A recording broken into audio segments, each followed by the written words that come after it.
Are you serious? Are you serious, folks? We got breaking news, another breaking news story. North Korea just won't stop. They just fired another missile, actually several more missiles, as South Korea and the United States are beginning their joint military drills.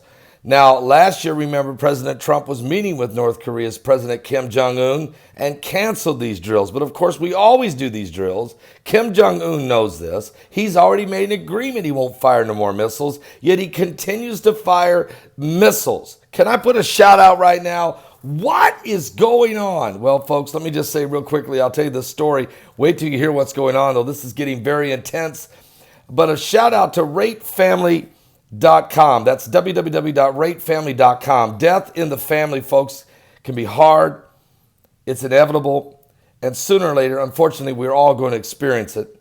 We all are going to leave behind our loved ones, but don't want to leave behind final expenses like funeral costs, medical bills, and other debts. In fact, the average funeral today now is $8,000 to $9,000. And so having no insurance when you die can leave your loved ones with a huge bill to deal with, and no one wants that. So take control of your family's destiny today, okay? Get a hold of www.ratefamily.com or pick up the phone and call them right now at 855-919-RATE. That's 855-919-RATE. Tell them Pastor Paul told you to call today, that you need to get some insurance. And look, tell them your situation, okay? And let them work with you on a quote that is reasonable, that makes sense, to make sure you and your family are protected, okay? Now, recently we've had one of our own members of our online church. We've talked about it, and that's Ed and Suzanne, and they made that phone call. They called 855-919-RATE. And a man named Eric worked with them on the phone. It was amazing, and they can't thank him enough. They're eternally grateful. And again, go to the website, find out all about it. It's www.ratefamily.com. All right, here's what's going on, guys. We have information breaking. North Korea has fired 2 more unidentified missiles. Its 4th such launch in 2 weeks. The President of the United States cannot ignore this. He can't diminish this. He can't minimize this. He has to deal with this, even though he wants to work out a deal. They fired from the South Providence across the North Korean peninsula into the sea to the east.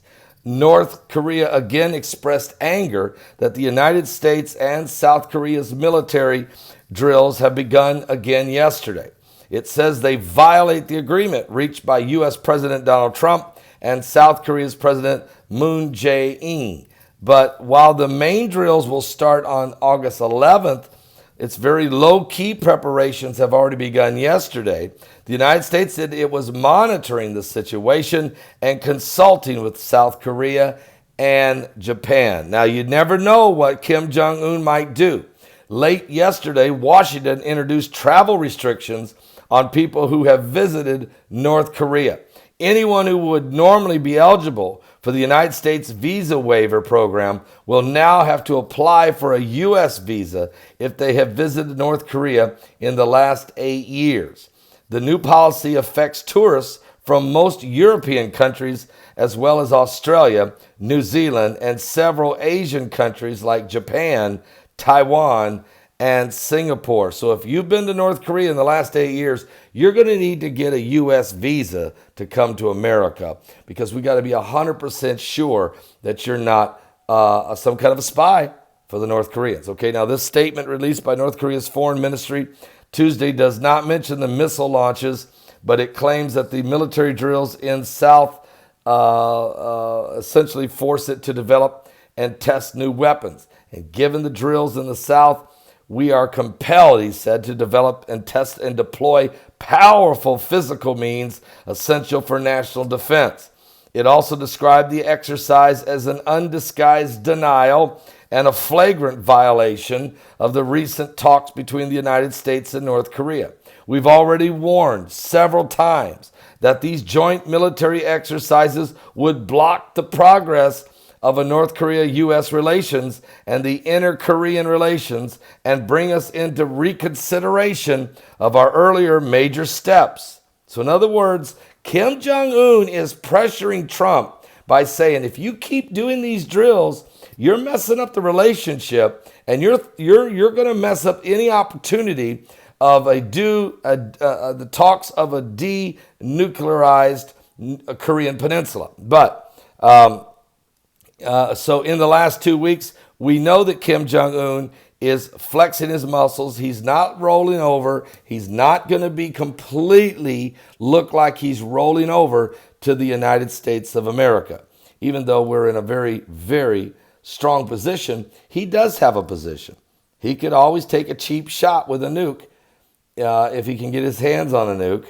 If he doesn't already have a nuke, he could take a cheap shot with some of these very fast, short-range missiles and strike Seoul, South Korea, or strike our U.S. military base right there next door, or even with a longer missile, hit Japan.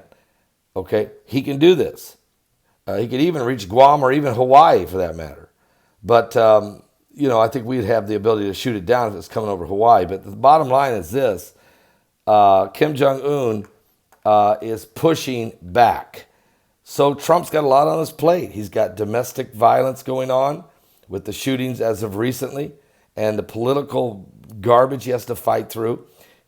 He has to deal with the Iranian crisis. He has to deal now with the North Korean crisis. And of course, he's always dealing with what's going on in Europe and the Russians. And of course, don't forget about Syria and the Iranians and the Russians and the Turks close to the Israeli border. I mean, there's a lot going on, okay? There's a lot going on. And now the tariff thing. But one good news about the stock market, as I predicted, yesterday would fall big time, but it would start to go up, that it was just a blip on the screen. We've already identified the problem. China devaluing their currency to try to beat the tariffs to some degree. And it affected the stock market and made an emotional reaction yesterday, only to bounce back already today, up about 180 points. So again, guys, don't listen to the naysayers. Don't listen to the hand-wringing. Don't listen to the little prophets that run around hollering how America's going to collapse economically this year. They said that last year. That didn't seem to work very well. They're saying again this year. It won't work this year. Now, it doesn't mean there won't be a slowdown economically at some point, because obviously, you have when you're having a bull market, eventually you have a bear market. I mean, just what goes up must come down. At some point, it's going to level out. But as long as you're producing, until the transition of our manufacturing base slowly coming back to America, creating jobs, and as long as we're very careful with our intellectual property and keep that technology information here and build off our technology ourselves and not give it away to everybody else like we've seen in previous administrations, we should see nothing but growth continuing here in America for a while, okay? At some point, we tap out and we start to slow back down. We understand that. But we should still see steady growth for the rest of this year and probably through most of next year. So let's keep a close eye on what's going on. We're living in the last days. Now, let me just say quickly to the body of Christ, you're not to walk in fear. You're not to be afraid about these wars and rumors of wars. I'm telling you about them because Jesus said they're going to happen, and I'm telling you because Jesus said they're going to happen, to prove you that what Jesus said was going to happen is true. I tell you about all these extreme weather conditions, the volcanoes, the earthquakes, the hurricanes, and all the other things happening because they're going to happen. I'll be back with more current world events and how they relate to biblical prophecy. Give your life to Jesus Christ. We're living in the last days.